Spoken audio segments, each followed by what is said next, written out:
Immediately they left their nets following him. Mark 1:18. உடனே அவர்கள் வலைகளை விட்டுவிட்டு அவரை பின்பற்றினார்கள். இது கிறிஸ்து வழங்கும் வாழ்வு தரும் நற்செய்தி. கிறிஸ்துவே உமக்கு புகழ்.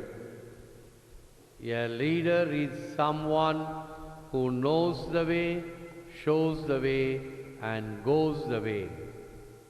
A leader is someone who knows the way, shows the way and goes the way. பாதை அறிந்து பாதை காட்டி பாதை செல்பவரே தலைவர். இயேசுவில் அன்பார்ந்த சகோதர சகோதரி, அன்பார்ந்த பிள்ளைகளே, அன்பார்ந்த தொலைக்காட்சி விசுவாசிகளே, ஆண்டின் பொது காலத்தை துவக்கி இருக்கிறோம். இயேசு கிறிஸ்து நேற்று ஞானஸ்நானம் வாங்கி தன்னுடைய பொது வாழ்வை ஆரம்பித்ததனுடைய அடையாளம். அது பொது வாழ்விலே ஒரு தலைவராக இருப்பவருக்கு வேண்டிய பண்புகள் என்ன? பாதையை அறிந்திருக்க வேண்டும், அந்த பாதையை சுட்டி காட்ட வேண்டும், அந்த பாதையிலே அவரும் செல்பவராக இருக்க வேண்டும். இயேசு கிறிஸ்து அவ்வாறு நானே வழி, நானே உண்மை, நானே ஒளி என்று சொல்லி நம்மை கரம்பிடித்து வழிநடத்தி செல்லக்கூடியவர். ஆகவே எங்கேயோ அமர்ந்து கொண்டு அந்த பக்கம் போங்கள் இந்த பக்கம் போங்கள் என்று திசைகளை சுட்டி காட்டி கொண்டு இருக்கக்கூடிய பலகையாக அல்ல, திசை காட்டியாக அல்ல, மாறாக நம்மோடு வாழுகின்ற தேவன். அவர்தான் உண்மையான தலைவன். ஒரு தலைவன் என்பவன் மக்களோடு சேர்ந்து வாழ்ந்து மக்களுக்கு முன்னால் செல்ல வேண்டும், மக்கள் அவர்கள் பின்னால் வர வேண்டும். நம்முடைய திருவழிபாட்டின் வருகை பவனி ஒரே ஒரு பவனி மட்டும், குரு முன்னே செல்வார், மக்கள் எல்லாம் பின்னே செல்ல வேண்டும். என்றைக்கு அது என்ன பவனி? அதான் நல்லா கவனிக்கணும். ஒவ்வொன்றிலும் அர்த்தம் உண்டு. வழக்கமாக ஞாயிற்றுக்கிழமை எல்லாம் கூடியிருக்கிறோம். குருவானவர் திருவுடை அணிந்து ஆலய முகப்பிலிருந்து பவனியாக வருகிறார், வருகை பவனி.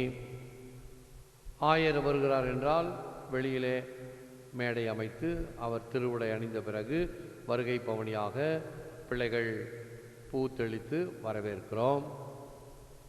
ஒரு பவனியில் மட்டும் குரு முன்னே செல்ல வேண்டும், மக்கள் எல்லாம் பின்னே வர வேண்டும். என்றைக்கு அது?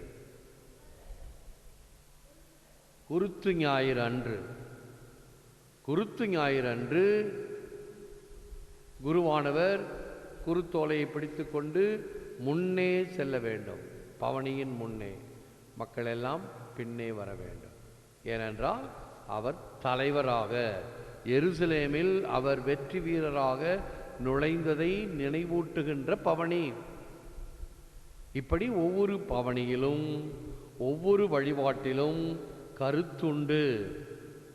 ஏன், எப்படி, எதற்கு என்பதை நாம் ஆராய்ந்து பார்த்து கேட்டறிந்து அல்லது படித்தறிந்து தெரிந்து கொள்ள வேண்டும், அல்லது சொல்வதை நன்றாக செவிமடுக்க வேண்டும்.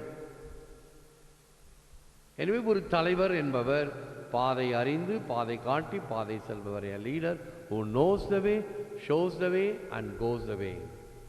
Once we hear his voice to change, after all, is that Christ be everything for us. எப்பொழுது நாம் அந்த மாற்றத்தை ஏற்றுக்கொள்ள தயாராக இருக்கிறோமோ, கிறிஸ்துவே எனக்கு எல்லாம் என்பதே உண்மையான மாற்றம். இப்பொழுது சின்னப்பர், சென்ட் பால், பவுலடியார் ஒரு சிறந்த உதாரணம். கிறிஸ்துவுக்கு எதிராக செயல்பட்டவர்.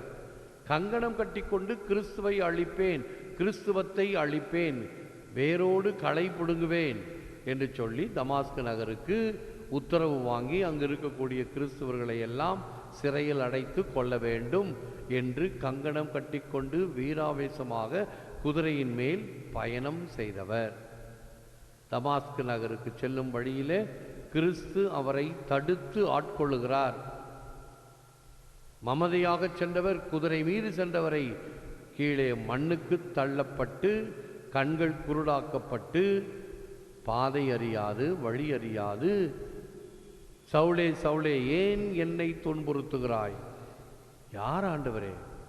என்னோடு பேசுகின்ற நீர் யார்? நீர் துன்புறுத்தும் கிறிஸ்து நான் தான். கிறிஸ்துவனுடைய மறையுடல் நாம் கிறிஸ்துவ மக்கள், கிறிஸ்துவை பின்பற்றுகிறவர்கள். அதை உணர்ந்த பிறகு கிறிஸ்துவை முழுமையாக தெரிந்து கொண்டு வாழ்வது நான் அல்ல, என்னில் கிறிஸ்து வாழ்கிறார். நான் வாழ்வதெல்லாம் கிறிஸ்துவுக்கு ஆதாயம். நான் இருந்தாலும் சரி, இறந்தாலும் சரி, கிறிஸ்துவுக்காக வாழ்வேன். எத்தனை வார்த்தைகள், எத்தனை சொற்றொடர்கள்! உள்ளத்தின் ஆழத்திலிருந்து எழும்பிய விசுவாசத்தின் வார்த்தைகள். கிறிஸ்துவே எனக்கு எல்லாம் என்பதே உண்மையான மனமாற்றம்.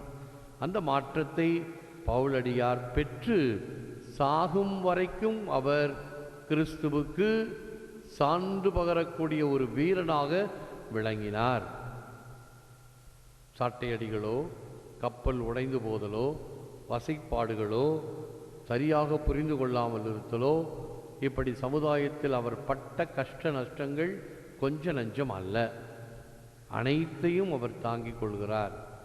இறுதியிலே அவர் தலை வெட்டப்படும் பொழுது கூட இயேசுவே ஆண்டவர் என்று மும்முறை அந்த வெட்டப்பட்ட தலை இப்படி இயேசுவை எடுத்துரைத்து மடிந்து போனது, மாண்டு போனது.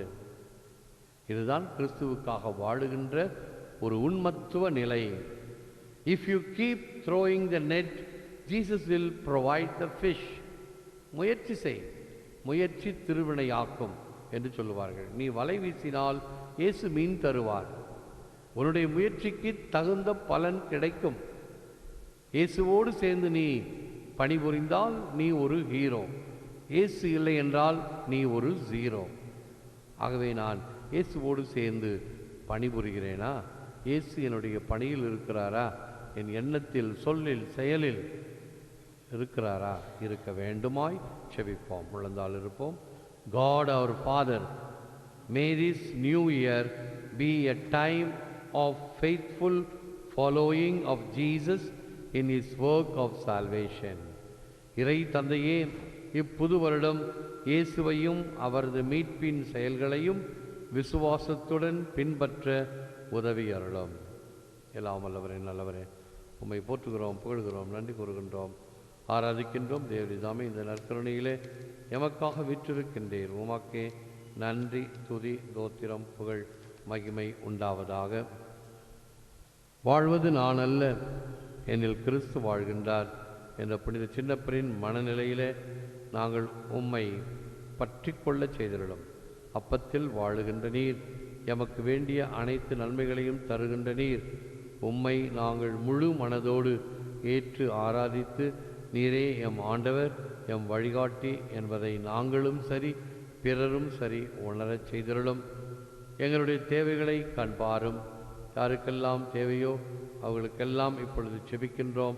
வல்லமையான இந்த நேரத்தில் அவர்களையெல்லாம் தொட்டு ஆசீர்வதித்திருளும்.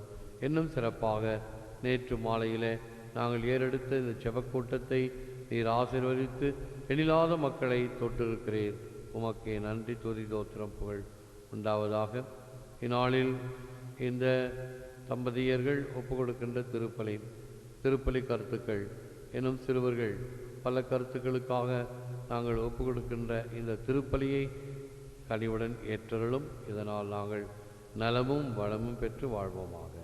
எங்கள் ஆண்டவராக இதை கிறிஸ்து வழியாக மன்றாடுகிறோம். ஆமென்.